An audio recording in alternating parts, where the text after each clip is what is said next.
ఆంధ్రప్రదేశ్ మంత్రి నారా లోకేష్ ఈరోజు తన జన్మదినాన్ని జరుపుకుంటున్నారు. లోకేష్ దావోస్లో ఉన్నప్పటికీ ఏపీలో ఆయన పుట్టినరోజు వేడుకలు ఘనంగా జరుగుతున్నాయి.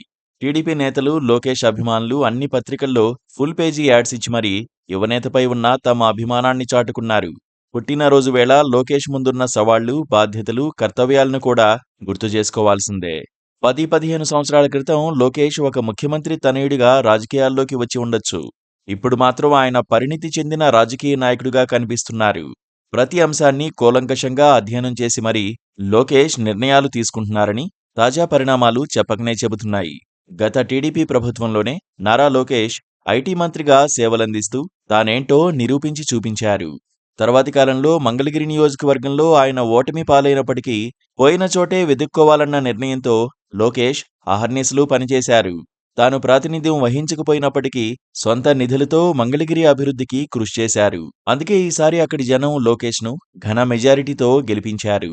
రాజకీయాల పట్ల, ప్రజాసేవ పట్ల లోకేష్కు ఉన్న అంకితభావాన్ని 2024 ఎన్నికల ఫలితాలు నిరూపించాయి. నారా లోకేష్ను సాధారణ నాయకుడిగా మాత్రమే చూడకూడదు. టీడీపీకి భవిష్యత్తు లీడర్గా ఆయన్ను పరిగణించాల్సుంటుంది. నెక్స్ట్ జనరేషన్ నాయకులు అన్ని విధాలుగా దిశానిర్దేశం కోసం ఆయన వైపే చూస్తున్నారు. చంద్రబాబు దాదాపుగా రాజకీయ రిటైర్మెంట్కు దగ్గరగా ఉన్నారు. ఉమ్మడి రాష్ట్రాన్ని, ప్రస్తుతం విభజిత ఆంధ్రప్రదేశ్ను గాడిలో పెట్టిన నేతగా ఆయనకు మంచి పేరు ఉంది.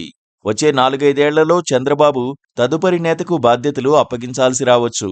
అప్పుడు ఎవరికి అవకాశం ఇవ్వాలన్న ప్రశ్న తలెత్తితే అది నారా లోకేష్కు మాత్రమేనని ప్రత్యేకంగా చెప్పాల్సిన పనిలేదు.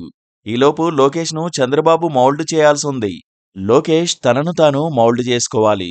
పైగా లోకేష్ను డిప్యూటీ సీఎంగా ప్రకటించాలనుకున్న తరుణంలో జనసేన దాన్ని గట్టిగా అడ్డుకునేందుకు ప్రయత్నించింది. ఇప్పటికిప్పుడు అడ్డుకోగలిగింది కూడా.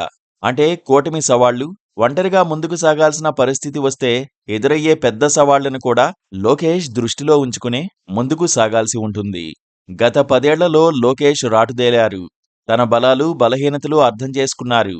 2024లో అనివార్యంగా పొత్తు పెట్టుకుని సంకీర్ణ ప్రభుత్వాన్ని ఏర్పాటు చేయాల్సి వచ్చింది. దానిలో స్వతహాగా సంకీర్ణంలో వచ్చే సవాళ్లు కూడా 6 నెలల్లోనే కళ్లకు కట్టినట్లుగా కనిపిస్తున్నాయి. ప్రతి అంశాన్ని చంద్రబాబు మౌనమునిగా భరిస్తున్నారు. కొన్ని సమస్యలను ఆయన పట్టించుకోవడం కూడా మానేశారు. లోకేష్ అందుకు భిన్నంగా వ్యవహరించాల్సుంటుంది. అలాగని అందరితో గొడవలు పెట్టుకోకూడదు. 4 ఏళ్ల తర్వాత పరిస్థితి ఎలా ఉంటుందో అంచనా వేసుకుని మరీ లోకేష్ ముందుకు సాగాల్సుంటుంది. కూటమిలో 3 పార్టీలు ఉన్నాయి. అందులో బీజేపీ, జనసేన ఒకటేనని అంగీకరించాలి. అవకాశమొస్తే బీజేపీ ఖచ్చితంగా పవన్ కళ్యాణ్ను సమర్థిస్తుంది. అంటే కూటమి బయట ఉండే జగన్ రెడ్డినే కాకుండా ప్రస్తుతం కూటమిలో ఉన్న పార్టీలను సైతం ఎదుర్కొనే ధైర్యం తనకుందని లోకేష్ నిరూపించుకునేందుకు సిద్ధం కావాలి. కూటమిని వదిలి ఒంటరిగా సైతం పోటీ చేసి గెలిచే సత్తా టీడీపీకి ఉందని Lokesh నర్మగర్భంగానైనా నిరూపించాలి.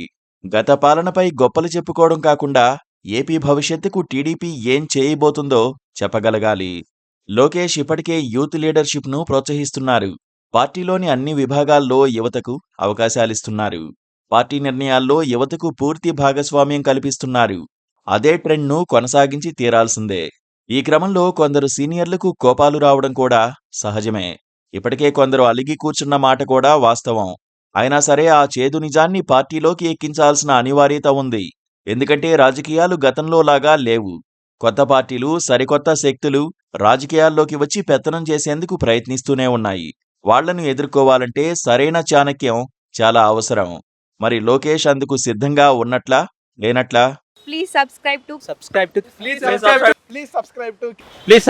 KTV Telugu. KTV Telugu. KTV Telugu channel.